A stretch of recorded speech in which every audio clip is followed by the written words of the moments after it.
Buenas tardes, mi nombre es Gianni Valicera de la sección Saya A. Yo vengo a exponerles sobre la materia tributaria, la potestad, la facultad, la competencia tributaria y el impuesto sobre la renta. En esto le podemos dar un concepto según Osorio en el 2006 que dice que el dominio, poder, jurisdicción o facultad que se tiene sobre una cosa, esa es la potestad. Por otra parte, Moya en el 2009 señala que la potestad tributaria o poder tributario es la facultad que tiene el Estado de crear unilateralmente tributos, cuyo pago será exigido a las personas sometidas a su competencia tributaria espacial.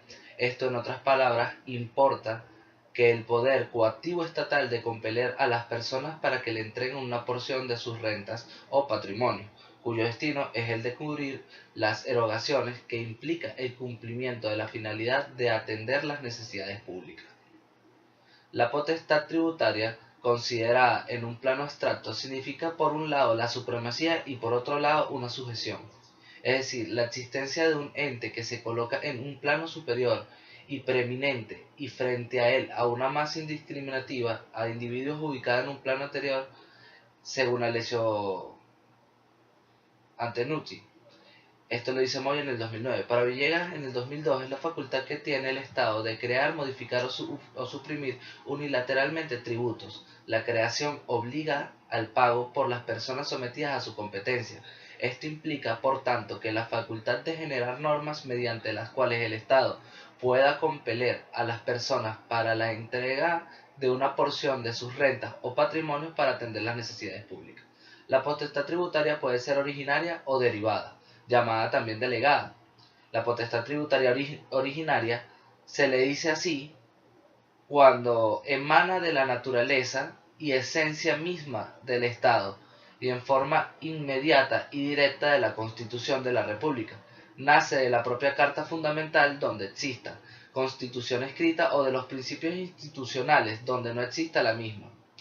La potestad tributaria derivada o delegada es la facultad de imposición que tiene el municipio, estado o nación, en la cual las virtudes no emanan de una ley inmediata, sino de la Constitución de la República. Se derivan de las leyes dictadas por los entes regionales o locales en la propiedad de su propio poder de imposición. Esto se dice que son leyes de base que desarrollan principios constitucionales. Caracteres de la potestad tributaria. Según Moya, nos dice que los caracteres esenciales de la potestad tributaria son los siguientes. El abstracto. Para que exista un verdadero poder tributario es necesario que el mandato del Estado se materialice en un sujeto y se haga efectivo mediante un acto de la administración. Alessi, citado en Moya, considera que puede hablarse del poder tributario abstracto y de poder tributario concreto, siendo este complementario del abstracto. La potestad tributaria, al igual que las leyes, es abstracta, pero se deben aplicar en concreto. La segunda es que el permanente de la potestad tributaria perdura con el transcurso del tiempo y no se extingue, solo se extinguirá cuando perezca el Estado, siempre que exista ineludiblemente habrá que pagar para grabar. Irrenunciable. El Estado no puede desprenderse ni delegar la potestad tributaria. El Estado puede delegar las facultades de recaudar y administrar los tributos, pero no puede renunciar a su poder de imposición. Es indelegable. Esta característica es sinónima de la anterior, ya que el Estado no puede renunciar o desprenderse en una forma total y absoluta de sus potestades tributarias o facultades de imposición tributaria. Las limitaciones de la potestad tributaria son que la potestad tributaria no es ilimitada, ella se encuentra limitada por la Constitución de la República existente y los varios principios constitucionales que limitan la potestad tributaria. Y en ellos son, el primer principio es de legalidad, el segundo de reserva legal, el de capacidad contributiva, principio de generalidad, principio de igualdad, principio de no confiscatoriedad. A quien le pertenece de todo lo anteriormente expuesto se deriva que la tendencia es a utilizar los términos poder tributario y potestad tributaria como sinónimos para significar el mismo concepto. Este sentido puede concretarse que es uno y otro, son casos diferentes. Se refiere a la facultad o a la posibilidad jurídica de que el Estado exija contribuciones con respecto a personas o bienes que se hallan en su jurisdicción. Moya dice que se asevera que el sujeto activo del poder tributario es el ente público, ya que él tiene la capacidad para crear las normas jurídicas tributarias, llámense Asamblea Nacional, Consejo Legislativo, Regional o Cámara Municipal. Estos son los órganos que actúan como legisladores en sus respectivos ámbitos territoriales. Se tiene pues que el poder tributario o potestad tributaria a nivel nacional le pertenece a la Asamblea Nacional. Es preciso citar lo dispuesto en el artículo 187 de la Constitución de la República Bolivariana de Venezuela, que de manera expresa atribuye a la Asamblea Nacional su competencia. El artículo 187 nos dice: corresponde a la Asamblea Nacional legislar en las materias de competencia nacional y sobre el funcionamiento de las distintas ramas del poder nacional, discutir y aprobar el presupuesto nacional y todo proyecto de ley concerniente al régimen tributario y al crédito público. La competencia tributaria a nivel nacional es, según Torres en el 2005, la define como la facultad de derecho que tiene el sujeto activo de ejecutar los mandatos legales y compeler al contribuyente a pagar y realizar todos los actos instrumentales tendientes al cobro. Esto le pertenece a todo aquel que tenga el precepto constitucional, o sea, se evidencia en un precepto constitucional contenido en el artículo 156 de la Carta Fundamental, el cual dispone que es de la competencia del Poder Público Nacional, en su numeral 12, la creación y organización y recaudación de administración y control de los impuestos sobre la renta, sobre sucesiones, donaciones y demás ramos conexos al capital, la producción, el valor agregado, los hidrocarburos y minas, de los gravámenes a las importaciones y exportaciones de bienes y servicios, y los impuestos que recaigan sobre el consumo de licores, alcoholes y demás especies alcohólicas, cigarrillos y demás manufacturas del tabaco, y de los demás impuestos, tasas y rentas no atribuidas a los estados municipios por esta Constitución o por la ley. Según el numeral 13, la legislación para garantizar la coordinación y armonización de las distintas potestades tributarias es a definir los principios, los parámetros y las limitaciones, especialmente para la determinación de los tipos impositivos o alícuotas de los tributos estatales y municipales, así como para crear fondos específicos que aseguren la solidaridad interterritorial del territorio. En su 14 nos dice que las partes de los inmuebles rurales cuya recaudación control correspondan a los municipios de conformidad con esta Constitución están en sus obligaciones también. El numeral 15, el régimen de comercio exterior y la organización y régimen de las aduanas.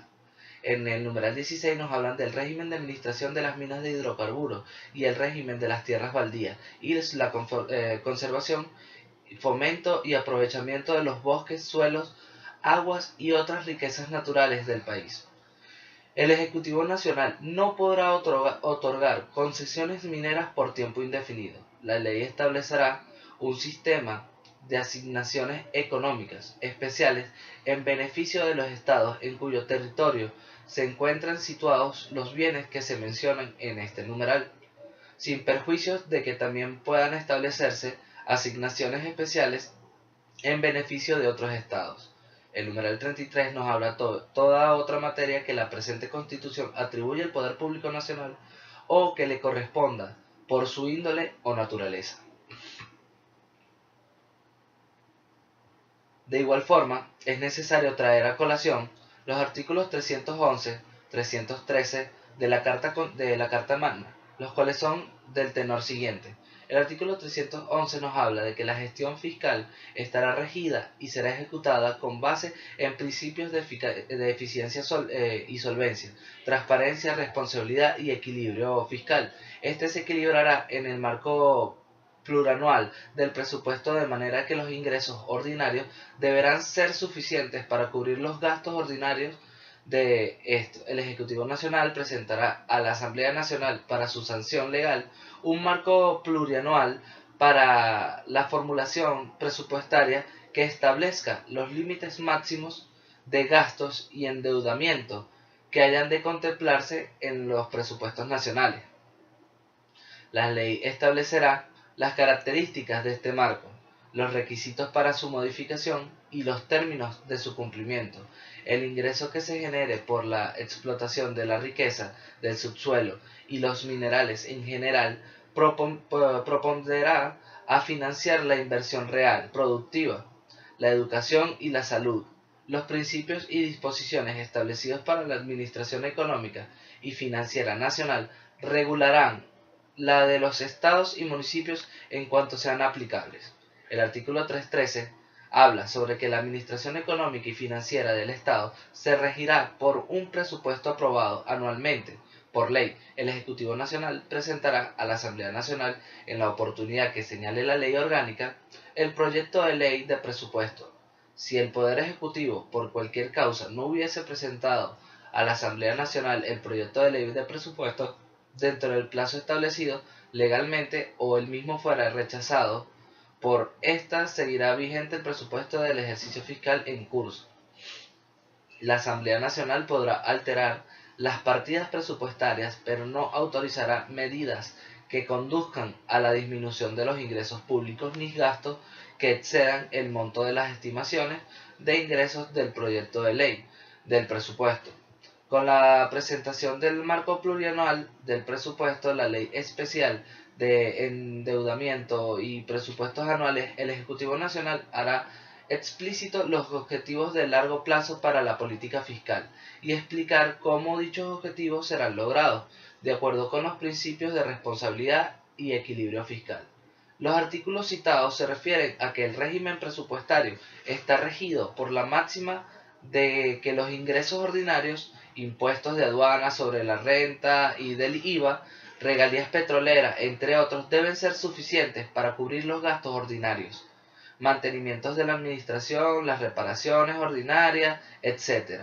No obstante, como señala el constitucionalista Juan Garay, esa máxima establecida en el artículo 311 rara vez es cumplida, y por lo tanto el artículo siguiente, el 312, fija los límites del endeudamiento público, previniendo una ley especial que autorice la deuda pública. Esta debe ser autorizada por la Asamblea. El artículo 313 citado anteriormente se refiere a que el presupuesto nacional, si no es aprobado por la Asamblea, seguirá vigente el presupuesto del ejercicio en curso, es decir, que será reconducido. El impuesto, ahora vamos a hablar sobre el impuesto sobre la renta. El impuesto sobre la renta grava la renta, es decir, la ganancia que produce una inversión o la rentabilidad del capital. También puede ser el producto del trabajo bajo la relación de dependencia o lo producido por el ejercicio de una profesión liberal.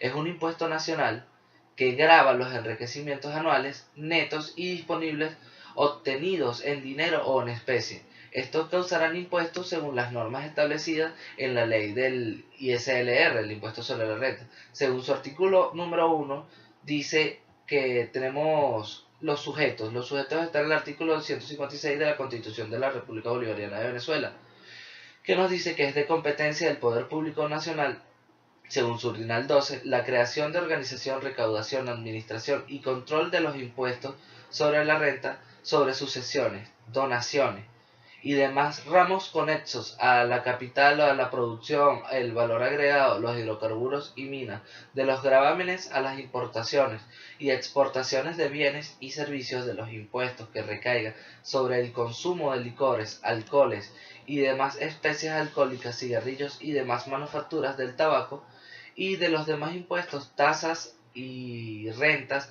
no atribuidas a los estados y municipios por esta Constitución o por la ley. El sujeto pasivo, dice, salvo disposiciones contrarias de la ley de impuestos sobre la renta, el sujeto pasivo es toda persona natural o jurídica residente o domiciliada en Venezuela, las cuales pagarán impuestos sobre sus rentas de cualquier origen, sea que la causa o la fuente de ingresos esté situada dentro del país o fuera de él.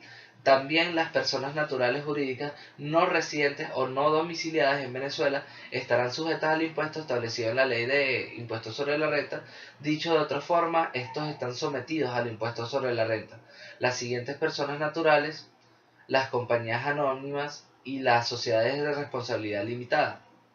Las sociedades en nombre colectivo, en comandita simple, las comunidades y así como cualquiera otra sociedad de personas, incluidas las irregularidades o de hecho los titulares de enriquecimiento proveniente de actividades de hidrocarburos y conexas, tales como la refinación y el transporte, sus regalistas y quienes obtengan enriquecimiento derivados de la exportación de minerales, de hidrocarburos o de sus derivados, las asociaciones, fundaciones, corporaciones y demás entidades jurídicas o económicas no citadas en los literales anteriores, los establecimientos permanentes, centros, bases, son bases fijas situadas en el territorio nacional.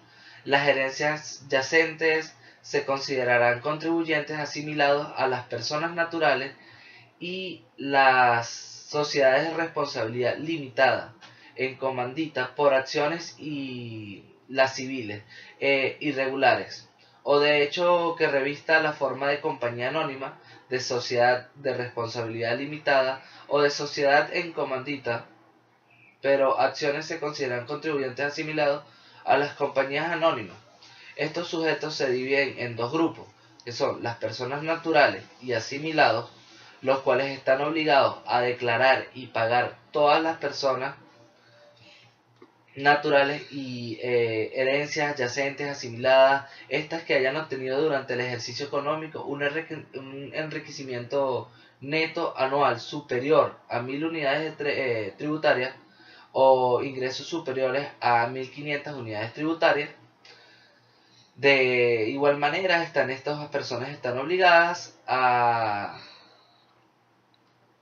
pagar el impuesto sobre la renta. Todo aquel que haya pasado de 2.625 unidades tributarias, los cuales se derivan únicamente de las actividades agrícolas o agropecuarias, pesqueras o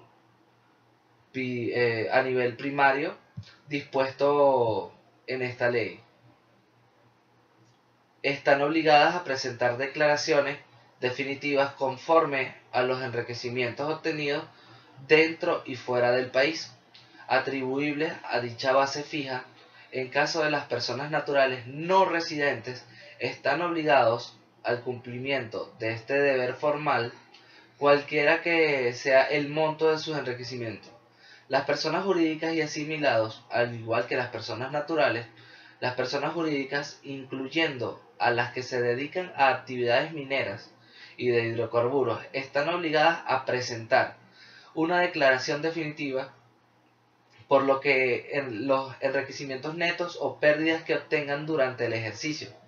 Estos son las compañías anónimas, las sociedades de responsabilidad limitada, sociedades en nombre colectivo, en comandita simple, sociedades de personas irregulares o de hecho, comunidades, titulares de enriquecimiento por actividades de hidrocarburos y conexas, asociaciones, fundaciones y corporaciones, establecimientos permanentes, centros o bases fijas, empresas, propiedad de la nación, los estados y los municipios. Desgravámenes son las cantidades que la ley permite deducir del enriquecimiento neto percibido durante el ejercicio fiscal a las personas naturales residentes en el país y sus asimilados.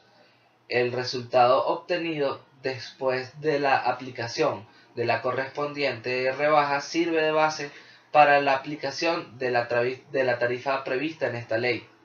Los tipos de desgravámenes en las personas naturales residentes en el país podrán gozar de los siguientes desgravámenes, siempre y cuando se traten de pagos efectuados en el país durante el ejercicio gravable respectivo y a lo mismo no hayan podido ser deducidos como gastos o costos a los fines de la determinación del enriquecimiento neto gravable.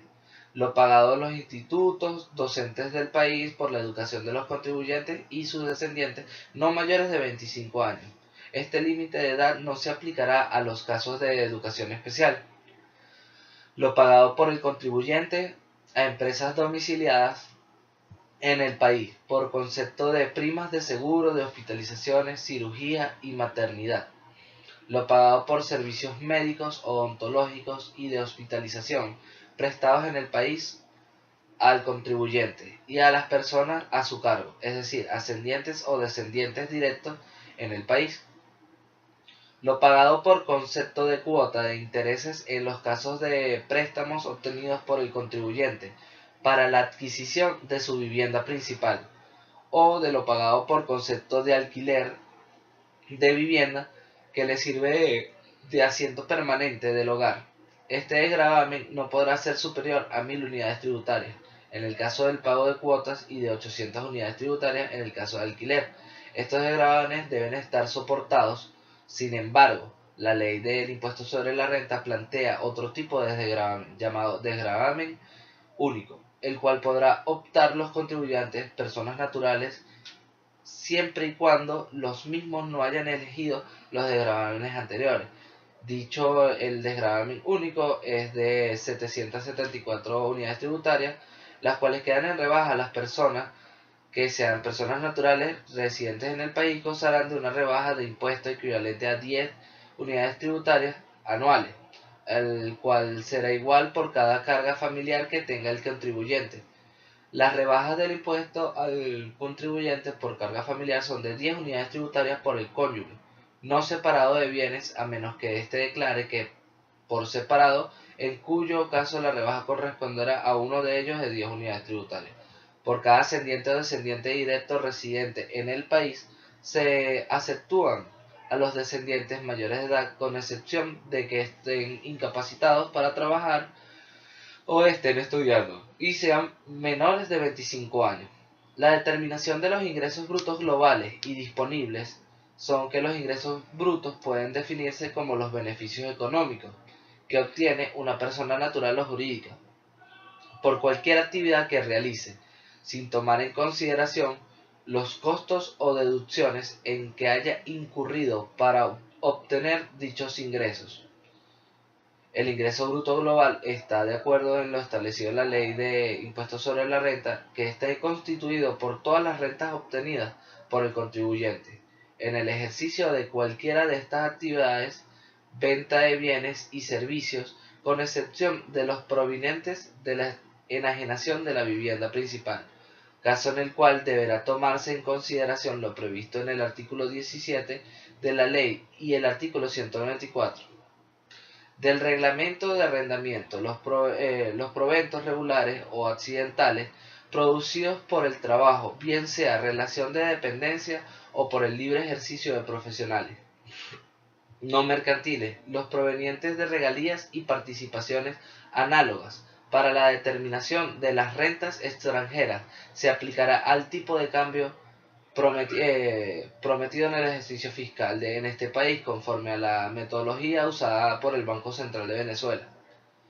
En los casos de ventas de inmuebles a crédito, los ingresos brutos estarán constituidos por el monto de la cantidad percibida en el ejercicio gravable.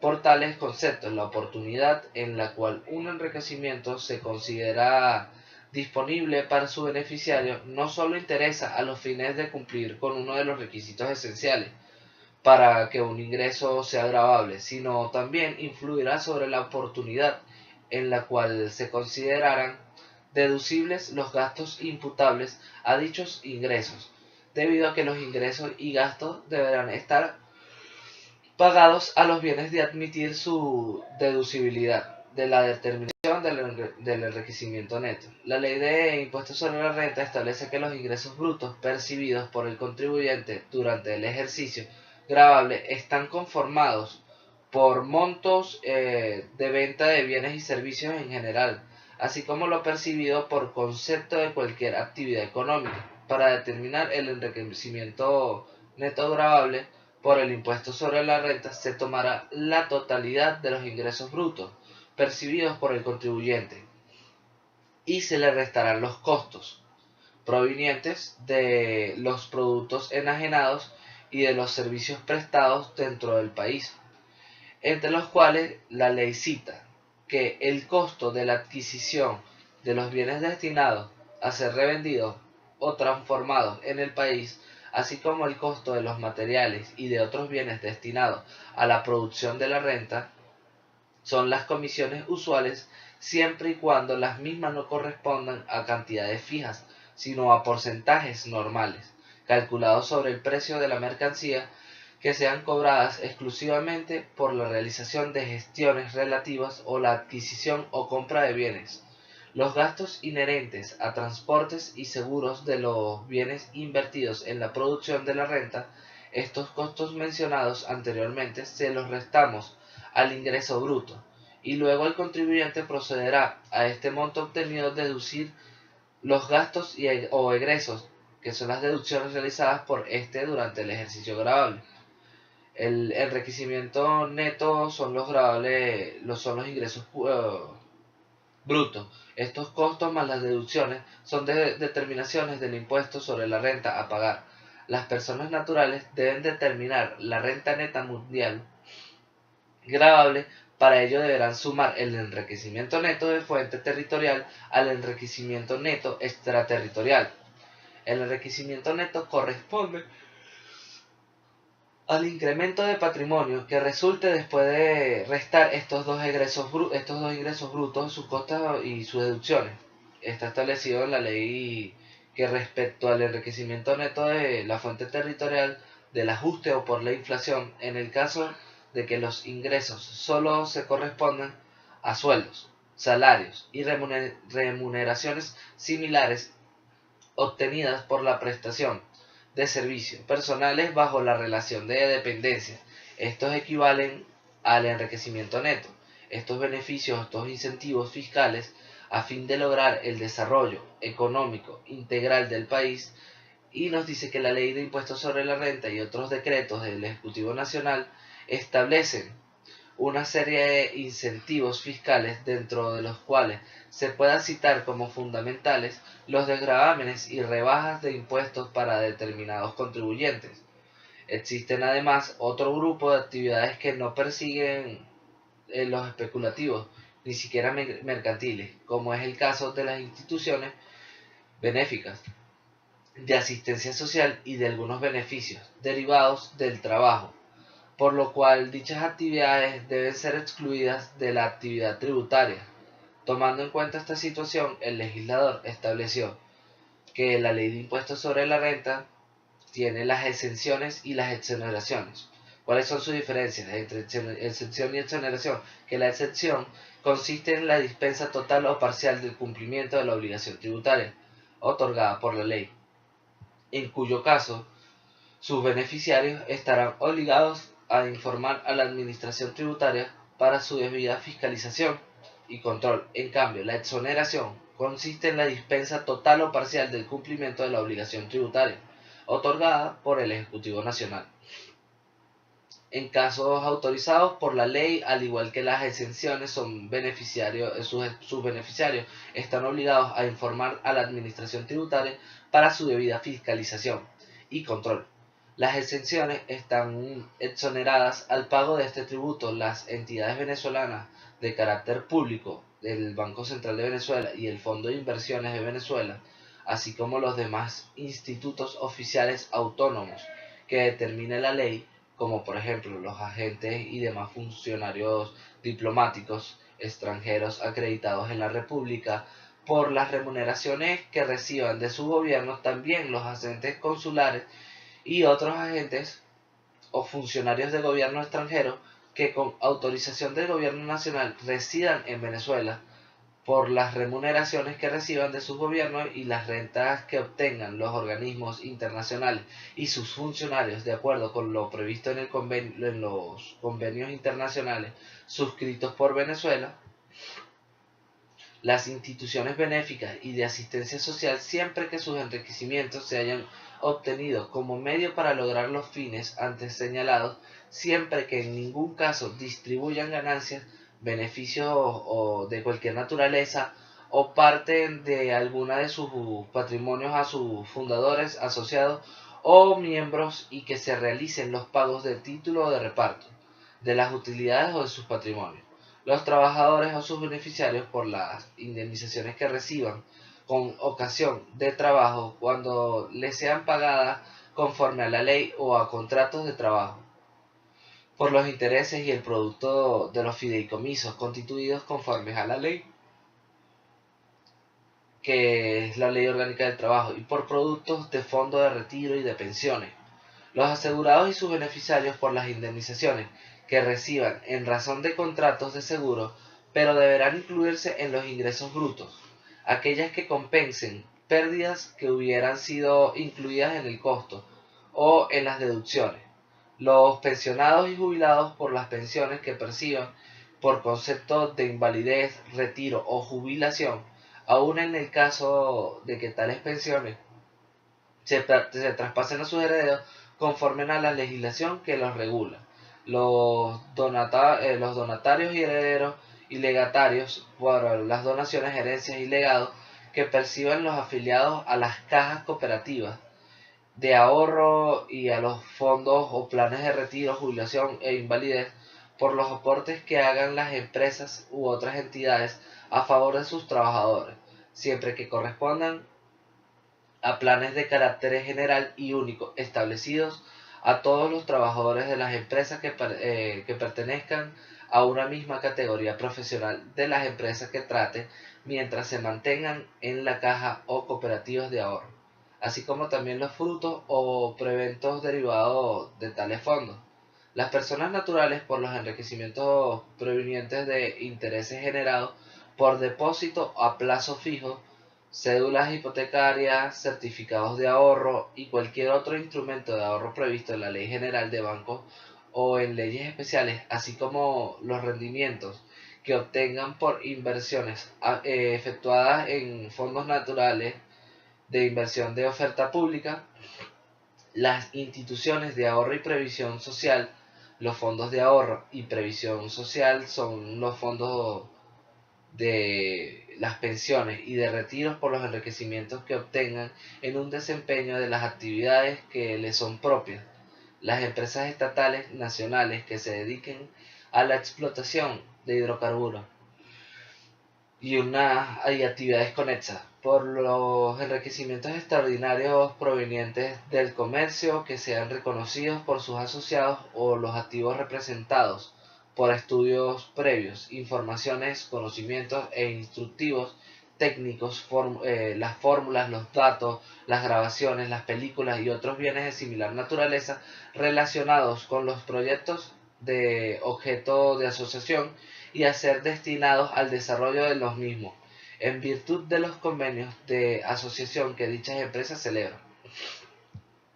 Los enriquecimientos provenientes de los bonos de la deuda pública nacional y cualquier modalidad de título o valor emitido por la República, los estudiantes becados por los montos que reciba para cubrir sus gastos de manutención, estudios o formación. La exoneración está en el Código Orgánico Tributario y establece que la ley que autoriza al Ejecutivo Nacional para conceder exoneraciones especificará los tributos que comprenda, los presupuestos necesarios para que proceda y las condiciones a las cuales está sometido el beneficio. La ley podrá facultar al Ejecutivo Nacional para someter la exoneración a determinadas condiciones y requisitos, entre los cuales tenemos que el plazo máximo será de 5 años. Vencido este lapso, el Ejecutivo Nacional podrá prorrogarlo. Las exoneraciones concedidas a instituciones sin fines de lucro podrán ser por tiempo indefinido, aunque tanto las exenciones como las exoneraciones pueden ser modificadas por ley posterior. La exoneración será aplicable al ejercicio fiscal que se encuentre en curso para la fecha de inscripción en el registro de exoneración, la cual podrá realizarse hasta el último día del cierre del ejercicio fiscal correspondiente. Solo están obligadas a inscribirse las personas naturales que hayan obtenido ingresos brutos superiores a 2.625 unidades tributarias en el ejercicio anterior.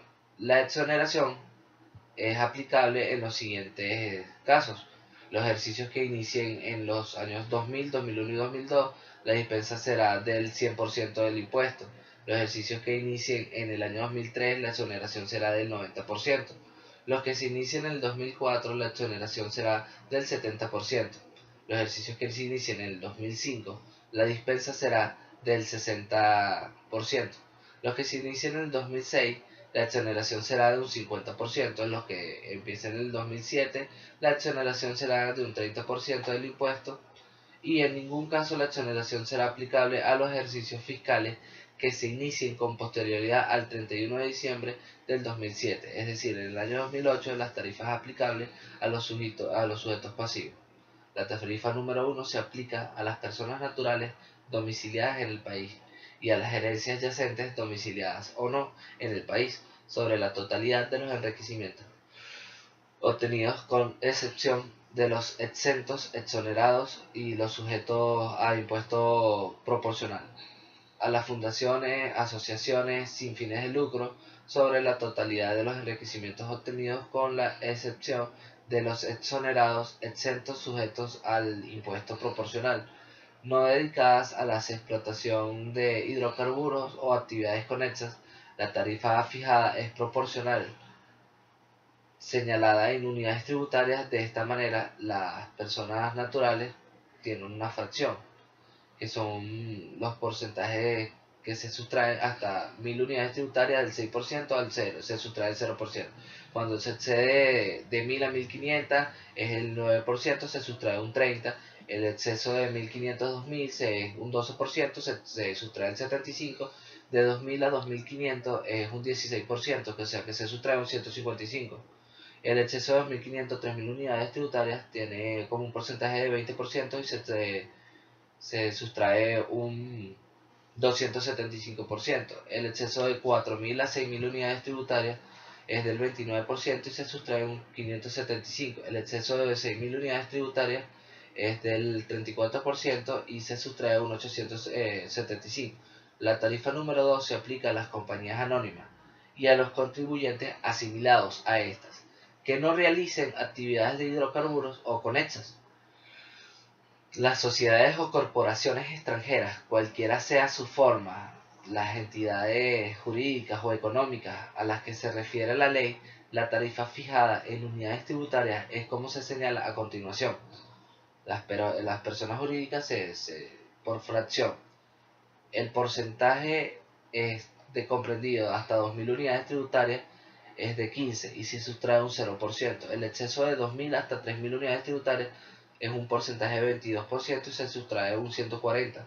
El exceso de 3000 unidades tributarias es un 34% y se sustrae en 500.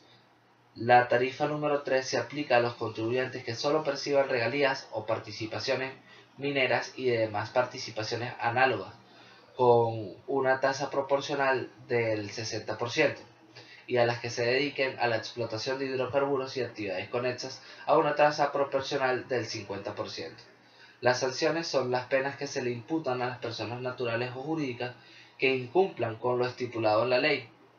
En este caso, para el cálculo de declaraciones y pago de los impuestos sobre la renta, las cuales están contempladas en el Código Orgánico Tributario, y entre las que podemos citar están las siguientes. Por no presentar declaraciones que determinen tributos, se sancionarán con el pago de 10 unidades tributarias incrementadas en 10 unidades tributarias más hasta llegar a 50 unidades tributarias por cada nueva infracción cometida por no presentar otras declaraciones o comunicaciones. Se sancionarán con el pago de 10 unidades tributarias incrementadas en 10 unidades tributarias más hasta llegar a 50 por cada nueva infracción cometida. Por presentar las declaraciones que determinen el pago del tributo de forma incompleta o fuera de plazo, se sancionarán con el pago de 5 unidades tributarias incrementadas de 5 hasta por cada infracción cometida hasta llegar a 25 por presentar de forma incompleta, extemporánea, otras declaraciones o comunicaciones. Se sancionarán igual con el pago de 5 unidades tributarias incrementadas en 5 hasta llegar a 25 unidades tributarias por presentar más de una declaración sustitutiva o la primera declaración sustitutiva fuera del plazo previsto en la ley. Se sancionarán con el pago de 5 unidades tributarias, incrementadas en 5 hasta más por cada infracción cometida hasta llegar a 25 unidades tributarias por presentar declaraciones en los formularios de medios de formato lugares no autorizados por la Administración Tributaria.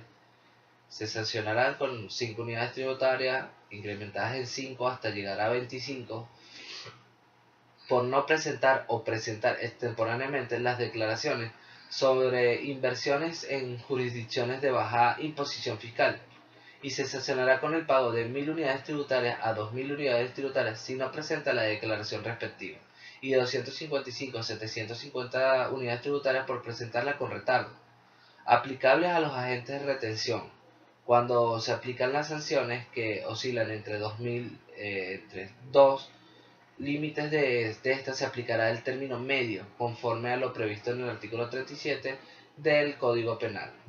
Los lapsos de la declaración y de pago, tanto por las personas jurídicas como las personas naturales. Las declaraciones se presentan dentro de los 3 primeros meses siguientes al cierre del ejercicio fiscal, o sea que el plazo es hasta el 31 o último de marzo de todos los años.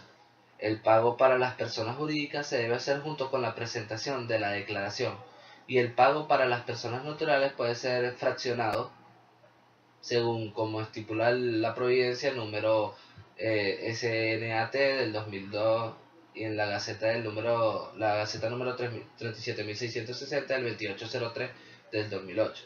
Cualquiera que sea el pago puede ser único o fraccionado solo en 3 partes. Así, la primera parte con la presentación, la segunda parte 20 días continuos después del vencimiento del plazo para presentar la declaración, y la tercera parte son 40 días continuos después del vencimiento del plazo para presentar la declaración. Los formularios para declarar, los formularios para hacer las declaraciones son los que expide la misma administración tributaria para tales fines, los cuales se pueden adquirir en oficinas de Impostel y de cualquier otro tipo expendio que autorice la administración. A continuación se mencionan los existentes para las personas naturales, que es la DPNR 25 para personas naturales residentes en el país, la DPNR 25 para personas naturales no residentes en el país, pero para las personas jurídicas la DPJ 26. Estos son los formularios que se tienen que llenar para las personas jurídicas, las comunidades, sociedades de personas, incluyendo actividades de hidrocarburos y minas. Esta ha sido toda la exposición, espero les haya gustado, muchas gracias.